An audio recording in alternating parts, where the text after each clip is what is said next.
contractors and construction projects. And as we go, if you have questions, just pop it in the Q&A there, and I'd be happy to answer them. Some topics that we're going to cover today is working with contractors, selecting and negotiating contract managing, use of lien waivers, very important topic, building department issues, permitting and inspections, building code concerns, general construction knowledge, and of course, just the general CYA, which means call your attorney.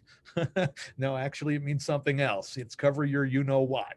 And that's what I would like to talk about, because so many people have learned the hard way with contractors and rehab projects. You know, keeping on time and on budget is a difficult thing. And the two rules, of course, of construction projects are it always costs more than you think, and it always takes longer than you think. So, you know, how do you know when a contractor's lying? His lips are moving, of course. You know, you could say that about attorneys too, I guess. But not to denigrate all contractors. There's some very good contractors out there. But the idea, of course, is to get, you know, within a reasonable budget, keep it within budget as best you can, and keep it on schedule. And I'm going to share with you some tips to get that done to make sure you don't get burned by contractors. First thing you have to understand is contractors need supervision. Don't assume a contractor knows what they're doing. Question them if it doesn't look right. Here's a perfect example, right? Contractors, you know, generally know what they're doing, but you'll get different answers depending on which contractor you ask and which contractor you get to bid on your job. And that's a good thing, to get multiple bids. That's the first thing I'm going to share with you, because the first one will bid you, you know, X dollars and they'll for the following. Then you get a second bid for Y dollars for the following. And you notice that there's certain things that the second contractor left out or the second contractor added that weren't on or were on the first one. So go back to the first one and ask them, listen, what about X? What about Y? Or if the second contractor omitted something, what about Z? You know, why did you omit that? And, you know, see, you know, you don't have to say this contractor said this and you're saying that. You could just ask them just generally, and you get a third bid, and you may get different opinions on different projects. One contractor might say that's got to be all redone, and the second one says no, we can just put a band-aid on it. The third one says don't even worry about it. But who's right? I don't know. So you have to really question, think about, use your head, research, Google, and figure out who knows what they're talking about the best to make sure that it's done right. And understand that you can't just leave contractors alone. Now, there's different ways to do a rehab project, as you may know. You could hire a general contractor, and he's going to hire subs, and it's going to cost you. It's going to be supervised in theory by the general contractor, but even some general contractors need supervision. Or you could be the general contractor and hire all the different parts and pieces to be done at different laborers, and you manage the project. Of course, you're going to have to be there all the time to babysit all of the different subcontractors that you're hiring. So you can expect a markup for that general contractor to do the job that you don't want to do. And that's going to be anywhere from 15 to 20% above the bid for the project. So if the bid is $20,000 for the project, you can expect to pay, you know, upwards of $3 to $4 grand for the contractor's supervision for that. Now, should you supervise your own contractors, or should you hire a general contractor to do that? That's up to you. That's up to your comfort level, what you understand about the construction project, and how comfortable you feel managing the subs yourself. I'd probably recommend, if you're on the side of beginner and you don't know everything about it, then hire a general contractor the first couple of times to get the sort of lay of the land of how the construction project works. That doesn't mean you don't supervise that general contractor. You still have to check in a couple of days a week and make sure everything's being done right, because the general contractor is not always there either. A lot of times you're going to hire a general contractor, they're going to hire subs and then disappear on another project and not manage your project as well. So you show up, something's not getting done or something was not delivered, and you're calling up your general contractor saying, I thought this is what I hired you for, right? So don't get crazy if that happens. Just, it's par for the course. Just understand that. Okay. The second thing you have to understand is, in selecting a contractor, there are many variables that go into it. And so many people focus just on price. just on price, which is a mistake. It's a mistake. There are many factors that go into selecting a contractor. First of all, some must-have criteria. You got to have references. I don't care how well you know this person or what kind of reference they came with from somebody else. You want references of jobs they did, several of them, and recent work. Okay. Are they licensed? And what is their license in? So if you ask them, are you a licensed contractor? They may say yes, but they're licensed in electric and they're doing plumbing. Okay, what are they licensed for? And are they licensed in the jurisdiction that you're doing the rehab project in? See, a lot of contractors, they may have a license for the state, but not for the city, or for one city and not another city. And they borrow their friend's license to pull the permit. And we'll get back to that in a little bit, but just be aware of what's going on. Are they insured? Do they have liability and workman's comp coverage? It is incumbent upon you to verify these items. Ask for copies. If they say I'm licensed, ask for a copy of the license. All right. A lot of times contractors will say, yeah, I'm licensed. And they email you the license, and the license says they're licensed for concrete work and they're doing roofing. All right. Or they're not licensed in the jurisdiction that you're doing the project in. Some red flags to look out for is if they offer a cash discount, paying in cash, instead of a check, or a credit card, that is often a red flag. Contractor has no verifiable address or business phone number. That is a red flag. Avoids pulling permits. That is a big red flag. Now, mind you, do you have to pull a permit for everything? Well, according to the city or the jurisdiction, they may be yes. That doesn't mean you're going to pull a permit for everything. You should definitely pull permits for anything that's safe, health, safety, life-threatening. Obviously, something they'll see like a roof, plumbing, HVAC, electric, the big ones. They may further require you to pull a permit if you're redoing a surround in a tub. Do we pull a permit for that? Not always. So just because a contractor says, well, we'll pull permits for these, but I don't think it's worth it to pull it for those, that's okay. But if they don't want to pull any permits, that is a clear indication of either someone who's shady, or more obviously, they're not licensed in that jurisdiction, so they can't pull a permit, because pulling a permit is not that big of a deal.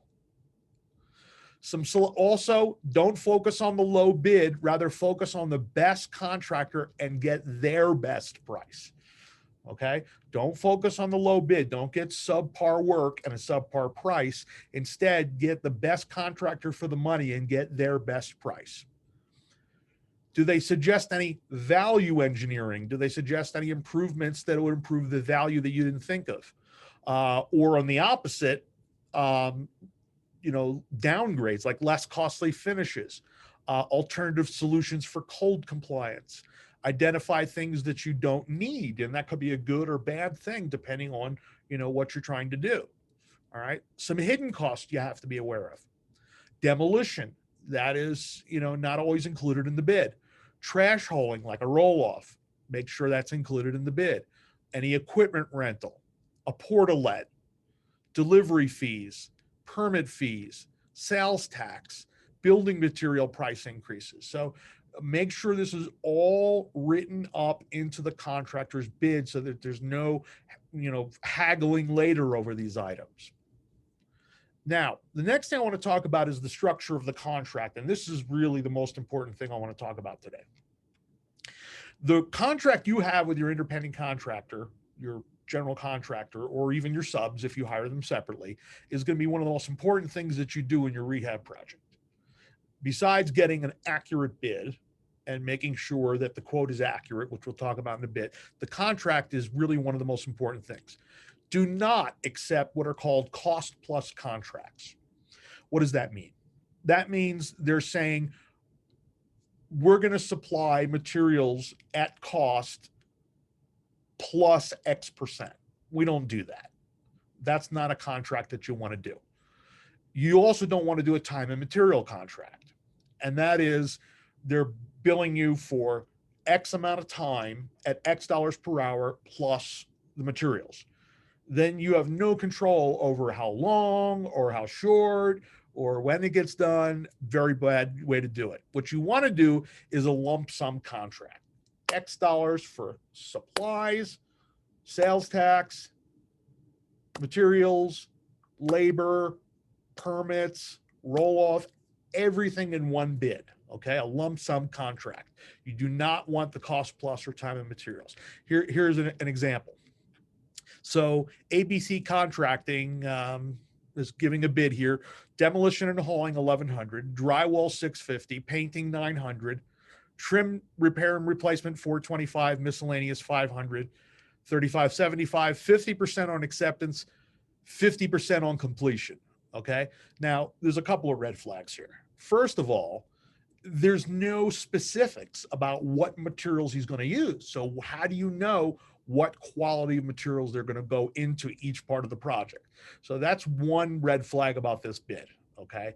You want to make sure when you get a bid from a contractor, it is a detailed bid. It should have a scope of work attached to it with specific materials and specific colors, grade, model numbers, etc. So you know you can compare bids from contractor A to contractor B. The other thing is, you notice that it's ABC Contracting Inc., which is fine, but make all checks payable to Fred Kelly. Who's Fred Kelly? Is he the owner? Why is he taking checks in his name and not in his company name? You understand? So that's another red flag. 50% on acceptance, 50% on completion. What does, first of all, 50% upfront is a lot. Now, if you have a lot of materials, that may not be out of line, but usually 50% upfront is too much. 50% on completion.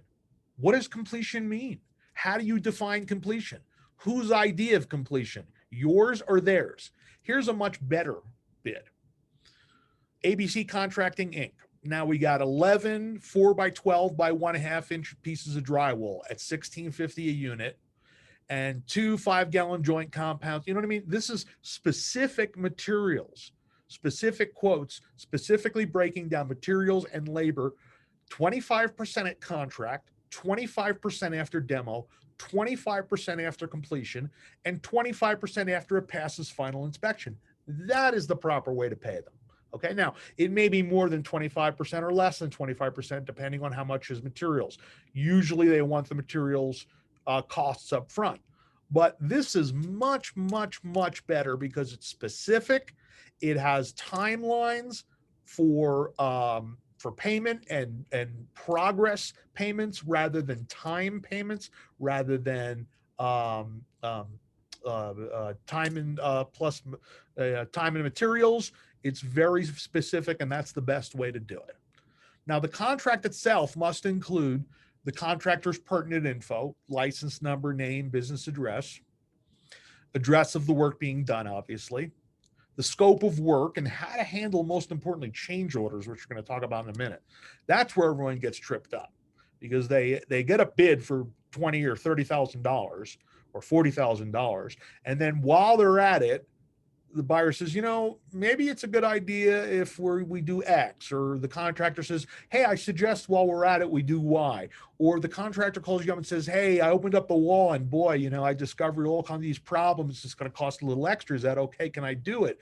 And he says, fine. Or it's an emergency, a pipe breaks. And he says, hey, I had to do it, you know, to prevent the place from getting, you know, all wet, which is fine. You know, that's good behavior. But what do you get charged for those changes? You know, if you don't negotiate them up front, you're going to get stiffed. Contractor responsibilities: to perform all work to current building codes. There should be specific language in your contract for that. And payment schedules, as we discussed, how you're going to pay them.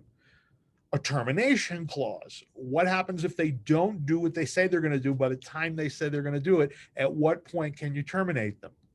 And of course, date and signatures of both parties. That's just scratching the surface, kind of, but just giving you the overall kind of most important things that should be in the contract. And of course, the final lump sum price. Never do a contract on cost plus, never do a contract on time and materials. Now, let's talk about change orders. How do we handle change orders? They're critical for any changes to the scope of work outlined in the contract to have a change order provision. So it can be either for additions, deletions, or spec changes in the project. It should be reflected also in the release of liens, which we'll talk about in a minute, any other work that is done. It must always be in writing, never verbal. Okay. So if you talk to a contractor over the phone, or you talk to the contractor in person and you approve some changes or you suggest some changes, you'd better get that in writing. Because the worst thing that you can do is get bid 40 and get a bill at the end for 75. And you're going, whoa, I didn't agree to this other X dollar, $35,000. Well, you didn't agree to anything. So they're just going to charge you what they think they can get away with. Now, you can negotiate that later, to some extent if you get stiffed. But if you don't come to an agreement, then you got a problem, because they could file a mechanics lien and you're trying to sell the property. Should be signed by both the owner and contractor, and must include the date, the CO number, and reference the contract number preferably, and should always include the price of the change order scope of work. So for example, you could have in your contract that any emergency repairs can be done at the discretion of the contractor. He will bill you for X dollars an hour plus materials. Now that's okay in a change order to have cost plus labor. That's a little different than the entire contract, but at least you have a general guideline of what they're going to charge you for those additional items. The contract should also further state if they do any changes other than emergency repairs in their discretion, and you should define what emergency means in the contract, and they don't get it in writing, they eat it. They eat it. Now, is that enforceable in court? Not always. A judge may say they're entitled to the value of the additional work, whatever reasonable fee that might be, but it gives you a strong negotiating position. When they come back and bill you $20,000 later and say, it says in the contract that anything I don't approve in writing, we both sign, you eat it. Now we're going to come to a resolution on that. Or it says in the contract, you bill me for change orders not approved, that's emergency only, it's X dollars per hour plus materials. Okay. It's better to have they eat it clause than have nothing. Okay. Or to have some complicated formula that you can't figure out. The payment schedule. The payment schedule should be a down payment. Try to keep it about 25%, but never more than about a third, unless there's a substantial amount of materials up front. So for example, if the job involves a furnace, the furnace is going to be a good chunk of the price. So that's okay. But if it's labor and materials and it's about 50-50, still try to keep it, no more than 25% of the total price up front. If the contractor's kind of broke and doesn't have accounts with other vendors, he's going to want you to pay for all the materials up front. And is that a bad thing? Well, it can and it can't be, depending on how much materials we're talking about. Would it make sense for you to go with him and pick up the materials yourself? It might, especially until you learn to trust this person, but try not to give a big number up front, more than about a third. You want to make progress payments.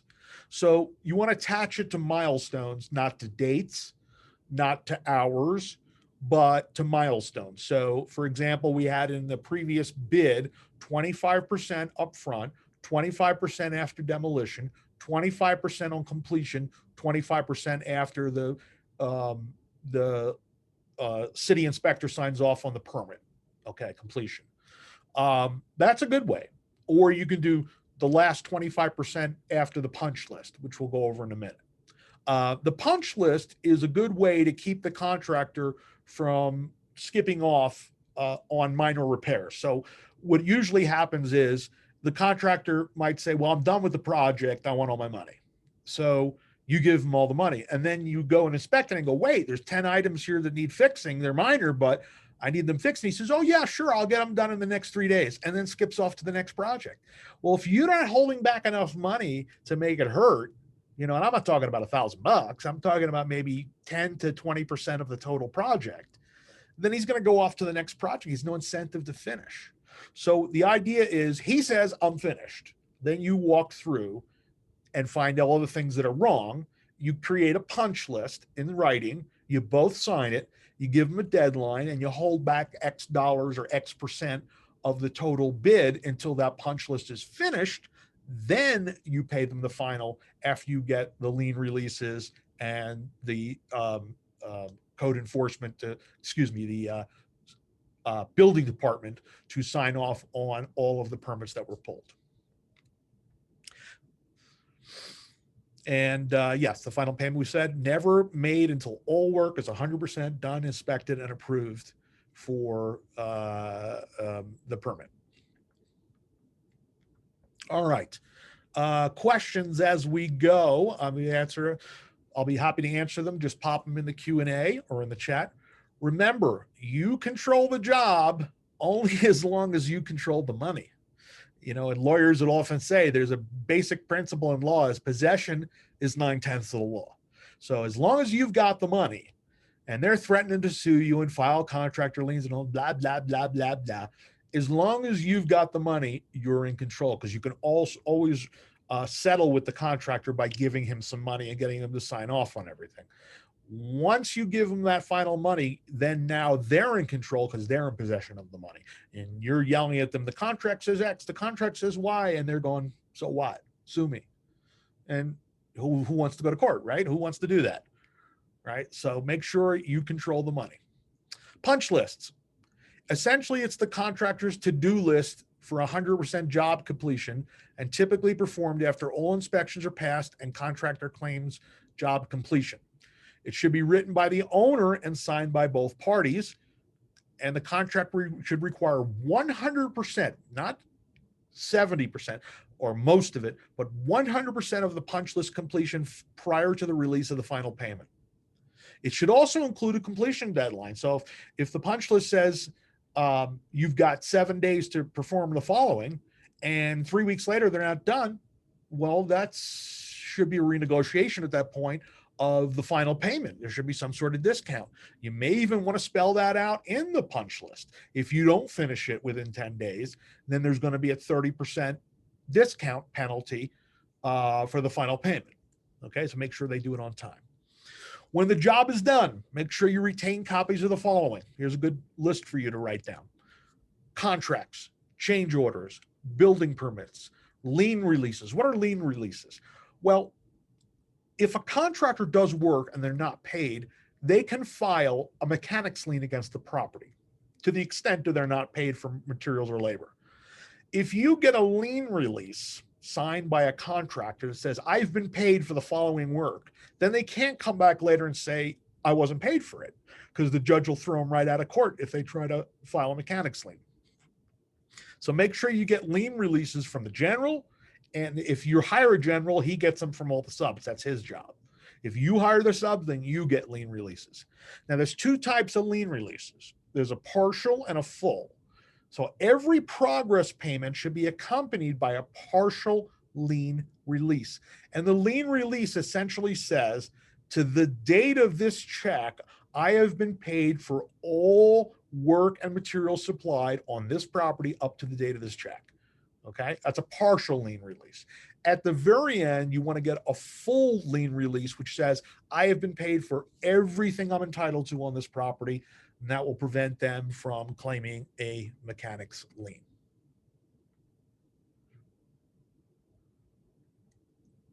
So Yuri asks, would you reject a contractor that does a nice job on budget? That's good. Not trying to get more money with change orders. Okay, I used him for a couple of projects, but probably is not licensed and doesn't pull permits. If you're doing your life and safety things, you do not want to operate without permits. That's really the bottom line. If you're doing, a kitchen remodel, a bathroom remodel, you may get away with it. But if you're doing a roof, furnace, if you're doing electrical work, if you're doing anything that can injure somebody, you definitely want to pull a permit. Because in the law, if there's a local code that says you have to pull a permit and operate by these guidelines when doing electric, and let's say someone later is injured by the electric, and they find out you didn't pull a permit for the electric, there's like a prima facie case that you didn't do it by the book. So that's going to work against you in court. If you pulled a permit and then had it signed off on, there's a prima facie case as a defense that it was all done by the book, and they're going to have a very difficult time proving that you didn't do it right. May asks, what are the pros and cons for adding an incentive and penalty if not done within a set time frame? That's a great question, and that's something I do put in my contract. Carrot, stick.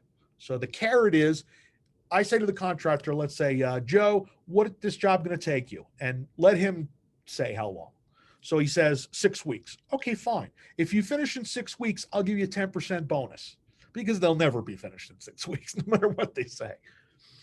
If you're finished in 8 weeks, it's even money. And if you're finished later than 8 weeks, then it goes down by X% per week, the remaining money.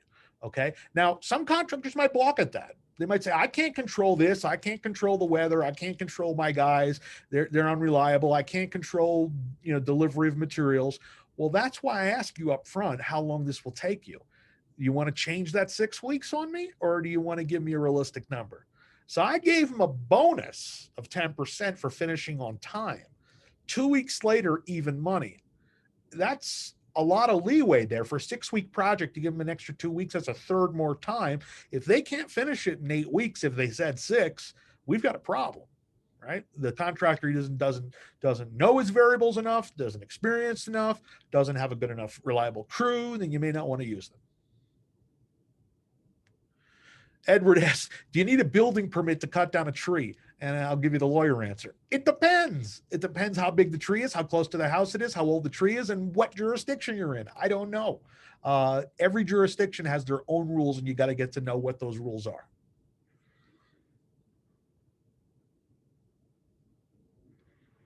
Okay. We have a couple of Q&A questions. How do you know if the contractor is using subs, and can the sub place a lien against the property? That's a great question, Dave.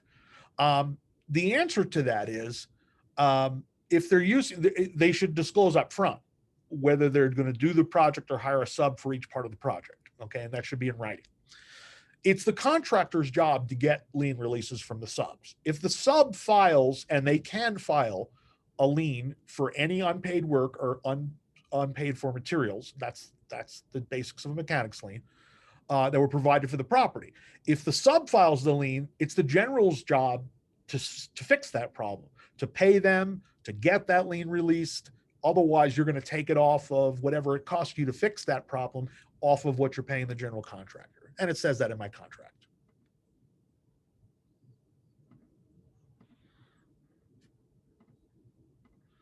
Okay. All right, so I'm going to stay on and answer a few more questions. And I wanted to point you to my ultimate guide to rehabbing on legalwiz.com, which is a course you're going to want to get to educate yourself more on the topic. It contains my rock solid contractor agreement in Word format, so you can edit it as you see fit. I think it's awesome, but sometimes if you're running up against problems that are not in the contract, you can add to it, or things that are in the contract, you're getting a lot of pushback from people. You may want to edit a little bit, but I'd say stick to your guns with most of it. It's a pretty solid contract, I have to say.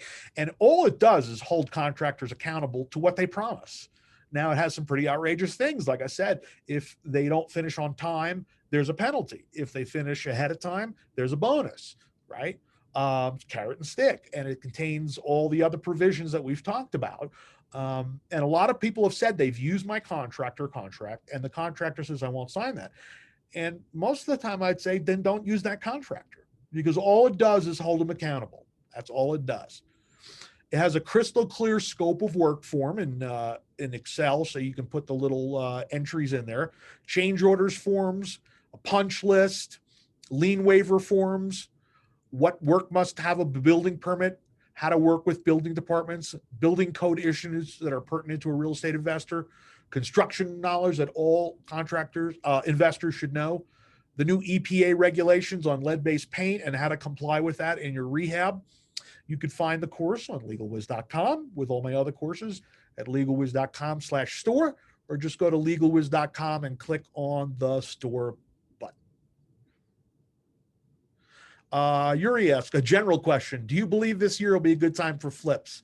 I think that it's going to be the same as 2020. So if you believe that 2020 was a good time, 2021 will be the same. I don't think we're going to see anything different in the market this year.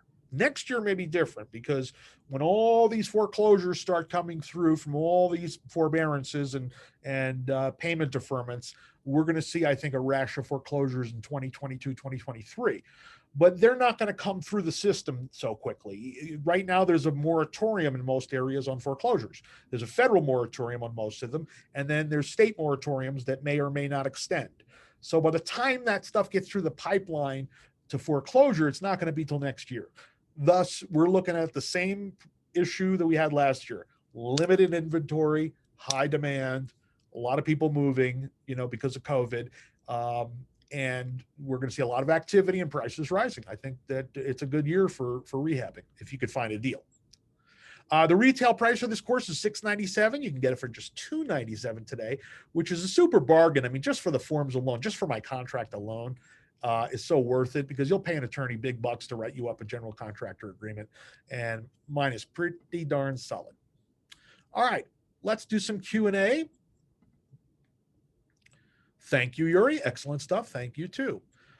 Julie missed the first part. Will this recording be available? You missed the part where I said in the beginning, this is going to be available for recording. And it is streaming right now on Facebook. So it'll be on my Facebook page if you're friends with me on Facebook.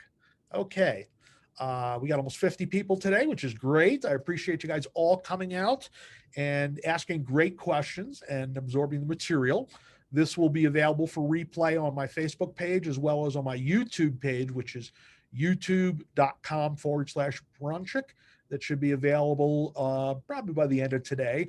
Make sure you sign up there for my YouTube page and subscribe to my page so you get notice of any new recordings that I do make available, whether they be webinars or other videos that I post from time to time. And there's a good 100 videos on there anyway that you can learn a whole lot from for free. Okay. Any final questions before we wrap up for Wednesday webinar? Yes, we have a few.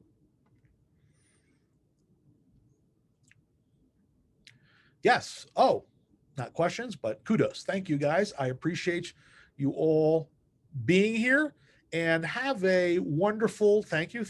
Have a wonderful week and weekend. And if you have any follow-up questions, my email is bill@bronchick.com, bill@bronchick.com, and stop on over legalwiz.com and check out the Ultimate Guide to Rehabbing course. It's just $297, which is a super bargain. It's available instantly online. Thank you, everyone, for joining. God bless.